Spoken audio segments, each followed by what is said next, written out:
Hemos llegado al viernes de esta cuarta semana del tiempo ordinario. Me alegra mucho estar con ustedes, queridos amigos del canal Televid. Qué bendición poder estar con ustedes ya terminando esta semana, hoy 5 de febrero, y orar juntos este santo evangelio según San Marcos.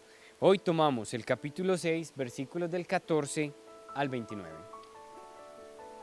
En aquel tiempo, como la fama de Jesús se había extendido, el rey Herodes oyó hablar de él.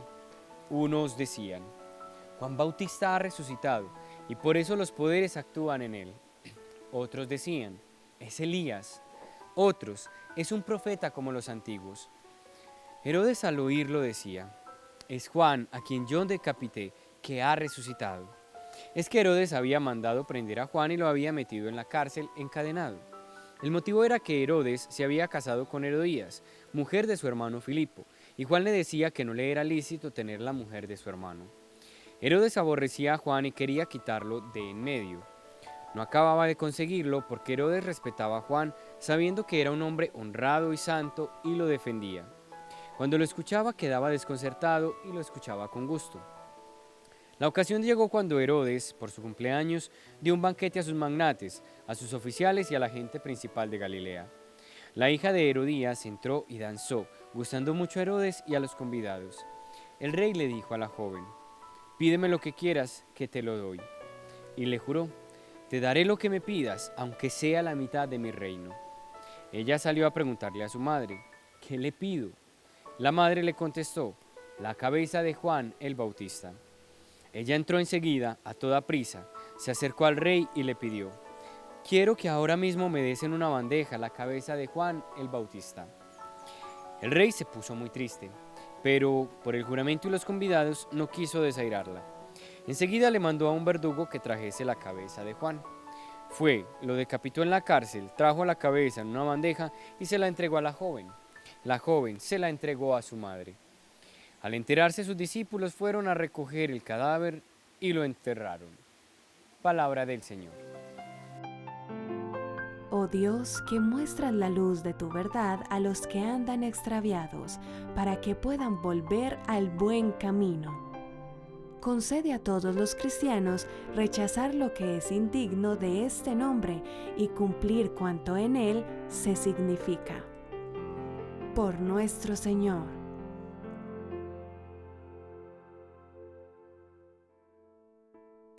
Creo que el pasaje de hoy nos deja ver una realidad que es muy común, como una actitud que nosotros tenemos dentro de nuestras relaciones humanas. Si analizamos muy bien, bueno, el pasaje empieza haciendo referencia a la identidad de Jesús. Recordemos todo lo que hemos dicho a lo largo de esta semana, esa pregunta por quién es Él y quién es Él. ¿Quién es este hombre? ¿De dónde le viene la autoridad? ¿Por qué habla de esta manera? ¿Su sabiduría? Todo. Entonces, es importante porque así es donde empieza este pasaje. Entonces, cuando Herodes se oye hablar de él, oye hablar de que era Juan el Bautista, otros decían que era Elías, otro que es un profeta. Y Herodes lo asocia con Juan el Bautista, a quien él había decapitado después de este episodio con Herodías. Pero si nosotros nos fijamos precisamente en este elemento de Herodes y qué fue lo que pasó, nos muestra evidentemente un caso, digámoslo así, de intolerancia humana, de incomprensión humana. Y cómo muchas veces esta actitud de Herodes y de la mujer de Herodes, Herodías, refleja la actitud que muchas veces tenemos nosotros los seres humanos. Miren, una de las realidades a nivel de relaciones humanas es el conflicto, ¿cierto? Siempre vamos a tener disensos, es decir, van a haber cosas que yo no voy a compartir con el otro, porque tenés una forma de ver la vida distinta, porque pensás distinto. El disenso siempre va a existir. Y ojo, el disenso es válido, claro que sí, porque es que no podemos pretender que dos personas piensen exactamente igual. No, vamos a pensar distinto. La diferencia radica en cómo afrontamos nosotros o vivimos esa diferencia. ¿Por qué? Porque de esa diferencia yo la puedo convertir en un conflicto muy grande o permanente. Pensamos distinto y como pensamos distinto nunca nos vamos a encontrar.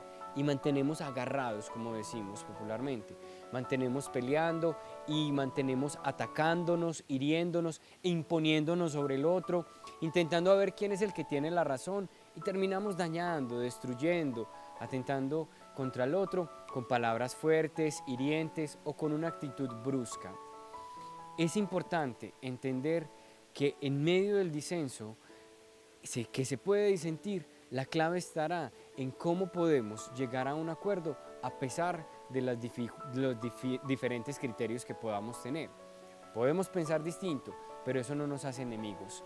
Podemos pensar distinto, pero eso no quiere decir que terminemos peleando. Podemos pensar distinto, pero de esa diferencia podemos sacar una gran enseñanza si cada uno da lo mejor de sí y cada uno aporta para resolver la dificultad que se presente. Al tocar la luz del día, mis ojos, Señor, mi corazón se levanta hacia ti en busca de tu mirada. Escucha las palabras de quien siente la vida de nuevo y estate atento, Señor, cercano a mi mano abierta. Da respuesta a mi pregunta. Ayúdame en mi inquietud, tú que eres mi Señor en quien yo confío.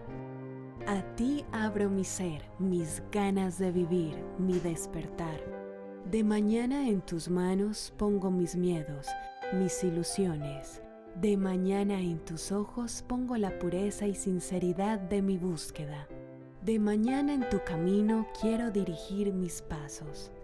Oye mi voz, Señor, tú que eres bueno y compasivo, y alienta mi vida que busca en ti luz y calor.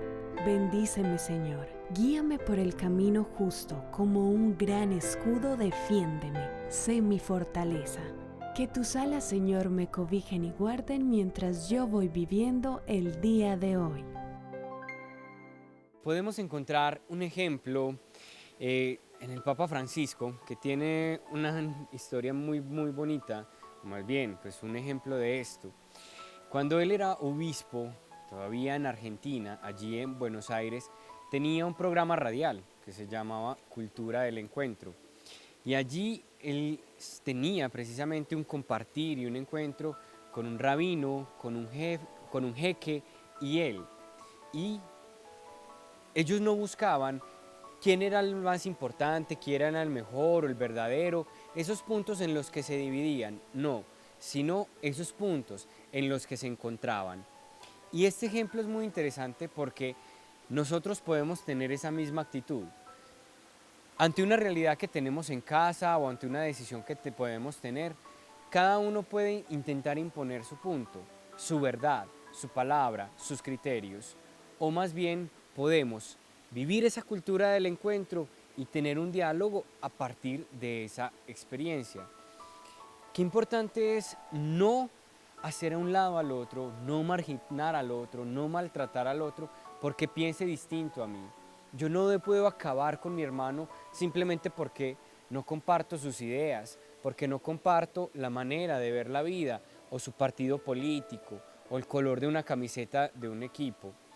Aquí yo sé que nuestros hermanos de Estados Unidos entenderán muy bien esto de lo que les estamos hablando, porque con tristeza constatamos la polaridad, o la polarización mejor, que ahora vive este país. Por poner un ejemplo, nosotros aquí en Colombia también lo hemos vivido, lo que pasa es que no estamos en época de elecciones como sí lo estuvo Estados Unidos hace poco, pero qué duro es para un gobierno, para un estado, para una nación, para un pueblo cuando se divide. Y a veces nosotros terminamos dividiéndonos y llenándonos de odio simplemente porque el otro piensa distinto a mí. No, yo creo que el mensaje del Evangelio es muy claro, es acoger al otro, es trabajar con el otro y si piensa distinto, pues venga, hablemos, dialoguemos, encontrémonos para llegar a un acuerdo en eso que será un bien para la mayoría. Pero no podemos tener la actitud de acabar con el que es distinto a mí o el que piensa distinto. Al contrario, tenemos que buscar los puntos de encuentro para encontrar juntos una solución a tantas realidades complejas que como humanidad hoy vivimos.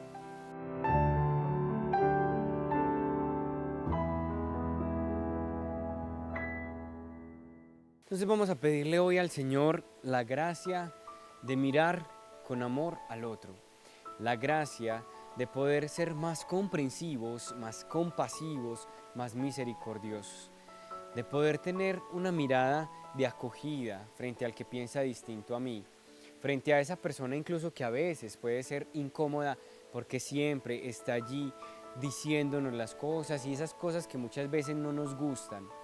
Es importante tener una actitud humilde también para saber acoger lo que el otro me dice. Es muy importante que yo pueda tener esa actitud que tuvo Jesús, de acogida, de respeto y de valorar siempre la opinión del otro. Señor, danos la gracia de poder mirarte en el otro y de mirarlo con paciencia, comprenderlo, con misericordia, con ternura. Señor, danos la gracia también de llegar a consensos. A veces en nuestros hogares vivimos chocando, peleando, porque cada uno intenta imponer su punto de vista. Señor, que la comunicación y el diálogo reinen en nuestros hogares para que no sea un campo de guerra, un campo de batalla, sino que podamos vivir una experiencia de encuentro, de paz en nuestros hogares. Bendice a todos nuestros amigos, a todos los que nos acompañan y todos sus hogares para que sean lugares de paz, lugares de encuentro, lugares de diálogo, lugares de amor. En el nombre del Padre, del Hijo, del Espíritu Santo. Amén. Bueno, que tengan un feliz viernes. Me alegró mucho estar con ustedes. Nos encontramos ya mañana. Recuerden vivir en el amor, porque el amor da valor a las cosas.